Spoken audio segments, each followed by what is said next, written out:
Democrats are still reeling from their massive loss to Trump and to Republicans in the House and the Senate. And as their party and their surrogates flail around in cable news looking who to point fingers at to blame this catastrophic performance on, Democrats are growing increasingly more comfortable pointing their fingers at the American people. Will this strategy work? Or will Democrats once again bury themselves under the weight of their corrupted intersectional Marxist ideology and further alienate millions of Americans from their party? The answer is increasingly the latter. And you have to look no further than Joy Reid over at MSNBC. How do you interact with people who you know voted for this? Right? If you are an LGBTQ person and you know someone in your family voted essentially against your rights, or you're a woman knowing that, this man was calling people the B word, J.D. Vance was literally calling Kamala Harris the trash and said, we're going to take out the trash. I know a lot of Black women were incredibly triggered by that. And if you then meet somebody and they voted for the people who called you trash, or if you're Puerto Rican, and someone voted that way, do you recommend, just from a psychological standpoint, being around them? We got the holidays coming up. So I love that you asked this question because, there is a push, I think just a societal norm that if somebody is your family, that they are entitled to your time.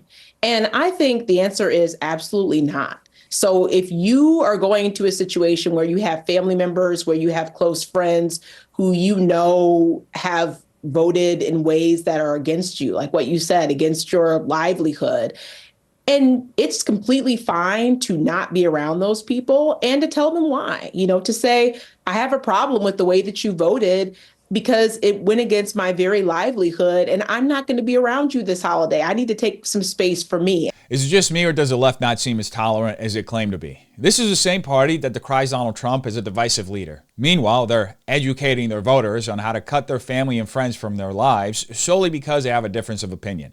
Something that is demonstrative of their state of mind, weak and profoundly insecure. It's not even surprising anymore. This is par for the course for the left. They rabidly hate anyone who doesn't acquiesce to their view of how the world should be. If you don't vote for their candidates or their policies, it's not because their candidates are genuinely bad and stand for nothing, or that their policies are genuinely awful and don't represent the interests of everyday Americans. It's because you're part of the racist patriarchal structure that rules America. The Democrat Party operates from the precept that everyone who doesn't fall in line with their madness does not do so because they are inherently evil. It doesn't matter if you choose your candidate based on the fact you're starving, can't afford to pay your electric bill, or that you have to work 3 jobs to make ends meet. You must genuflect at the altar of wokeism and eat the bread and the wine they give you. And you must not complain about what they're giving you, because if you do, you're racist. Guess what? That's going to come true. There will be American citizens who will end up being deported because they're not going to do this with precision. They're going to do it with the meat axe approach. With the meat axe approach, and also with denaturalization, meaning don't think because you have a green card and came through the right way, if you're brown, you may not stick around. I don't think they care whether you have a green card or not. They're pulling people out and taking people out of this country, whether you like it or not, or whether you voted for them or not. Now, that's clearly a lie. The federal government has no plans to deport Americans based on their skin color. No policy of the sort was ever discussed during the presidential campaign. Nothing of the sort happened during Trump's first term. And if this type of racial policy would ever be considered, Republicans would lose the new support they've accrued with minority groups. By the way, this is the same network and people who on a day-to-day basis were having literal meltdowns about Trump spreading misinformation. These are the same people who were demanding Trump be fact-checked in real time at the debate, while Kamala Harris got to lie about whatever she wanted unchecked. These are the same people who are now saying that X and the podcast that helped Trump bring out the male Zoomer vote need to be regulated for misinformation. The reality is these people don't care about misinformation. They want to be able to lie with impunity and prevent anyone who disagrees with them from speaking. Their only investment in the truth is if it benefits them and their cause. They are utterly evil tyrants covering under the guise of protecting democracy. But it's clear they're more desperate than ever. I think that the common consensus coming out of this election is that the biggest loser wasn't Kamala Harris and the Democrat Party. The biggest loser is legacy media.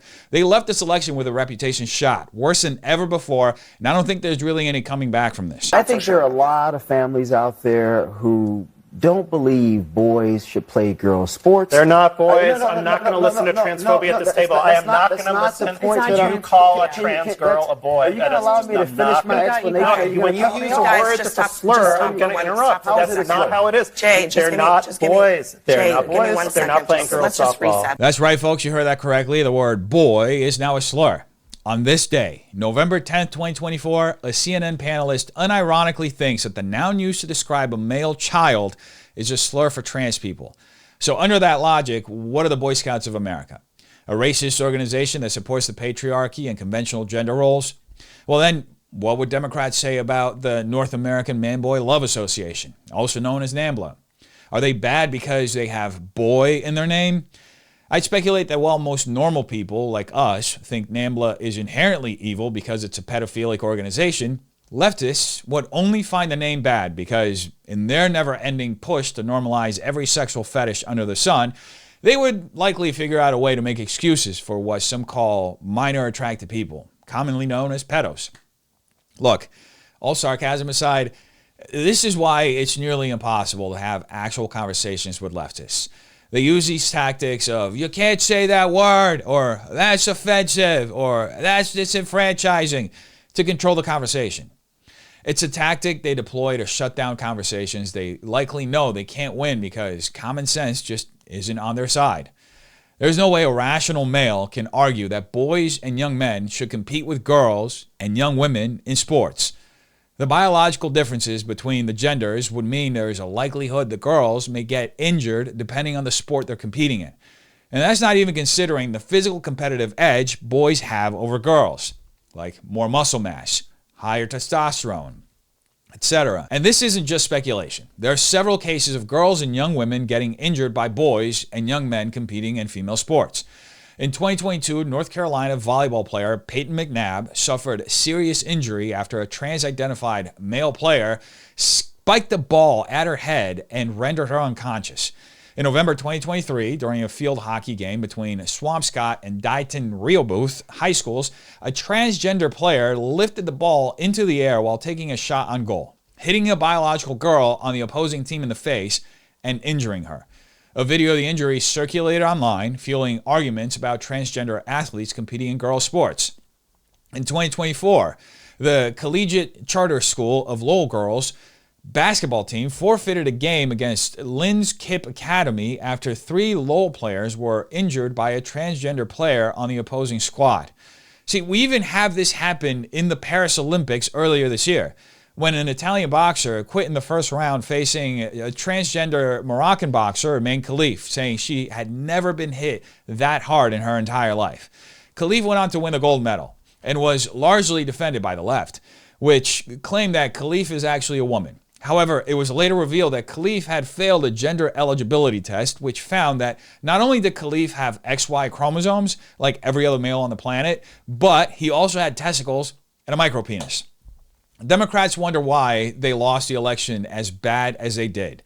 This is the left's priorities. They are more concerned about policing language and allowing trans athletes to compete against biological women than creating policy solutions that will help make this nation more prosperous. And look, I don't care how you choose to live your life, whether you're trans or gay or straight, it doesn't matter to me. But I think it's important that we do not live in a world that tries to ham-fist woke ideology over widely accepted scientific fact. It's not good for discourse, and it's not good for the girls and the women who end up being on the receiving end of their superior competitors that have a large biological advantage over them. If Democrats want to completely divorce themselves from reality, then go right ahead. All I can say is this is not going to win them support. Americans are sick of being told what we can and can't say, especially when it's an affront to objective reality. Look, this is a really heated issue, right? And Sharmichael, I know you. I know that you understand that people have different views on this. I think out of respect for Jay, like, let's try to talk about this in a way that is respectful. Okay, so let me rephrase this since I'm being targeted here. I don't think just to be clear, you are not being targeted. I am, but it's okay. I'm specifically saying that I know that you are not intending to be transphobic. He should know that I'm not. But he wants to sit here and I'm not calling you transphobic. I'm saying you're using a phrase I want to give you an opportunity. So the way regular people interpret it, that's not regular people. That's not regular people. There's no consensus that these are actually boys. This whole thing about trans girls is a canard. We're talking about a tiny, tiny sliver of the population. That may be the and we're using that my point in to terms take of away its healthcare from thousands of people. Hold on, This is a grown man having an absolute meltdown and being coddled on live television because one of the guests on the panel called a boy a boy. That being said, the most egregious error in logic the CNN panelists espouse is that there's no consensus that biological boys are actually boys. He's essentially denying basic biology that's taught in 6th grade classrooms. Clearly, his ultimate goal is to obfuscate the meaning of masculinity so he can transmute it into whatever he sees fit. But where does it stop? If there's no consensus over whether biological boys are actually boys, then are white people actually white? That's not too much of a stretch. I mean, we've seen transracial identifying people like white woman Rachel Dolezal get away with presenting herself as a different race and even earning a ranking position at the NAACP. So what about age then? Is there a consensus around what actually constitutes an adult? As you can see, this is a slippery slope. It's clearly a Marxist approach aimed at deconstructing every aspect of how we organize society and understand it, so it can be rebuilt into a secular, amorphous blob of a moral structure where uncertainty is the only certainty. And you as a citizen are constantly walking on eggshells to not break any sort of unspoken formalities that likely change with the wind. It's a reality that relies on a top-down structure to define good from bad, centralizing the power of those decisions in the hands of the few that regulate government and the narratives that are allowed to permeate in state television.